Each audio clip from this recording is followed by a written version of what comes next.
gawa sa Allah subhanahu wa ta'ala. Dumating ang kagipitan sa panahon ng Propeta Muhammad sallallahu alaihi wasallam.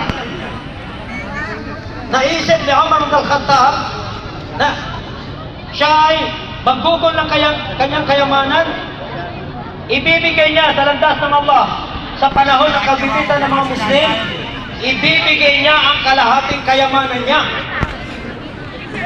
para sa kabutihan ng mga Muslim. At doon ay nasabi niya, sa pagkakataong ito, hindi na ako maunahan ni Abu Bakar dahil napakalaking bagay. Ang kalahating yaman ng iyong pagmamayari ay ibibigay mo para sa kapakanan ng Islam. Subalit, nagkamali siya sa kanyang inaakala dahil si Abu Bakar ay hindi kalahating kayamanan, bagkus ibinigay niya ang lahat ng kanyang kayamanan para sa landas ng Allah. Kaya,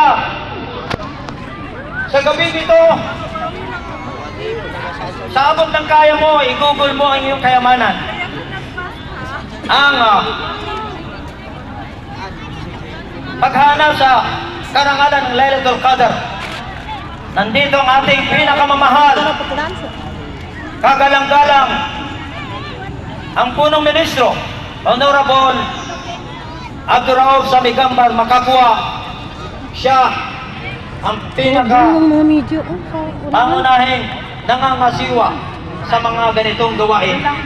Hindi lamang dito, napakaraming lugar ang sa kanya'y ibinigay ang yaman ng Bangsamoro upang kahit papano'y mabahagyan tayo ng biyaya ng buwan na ito.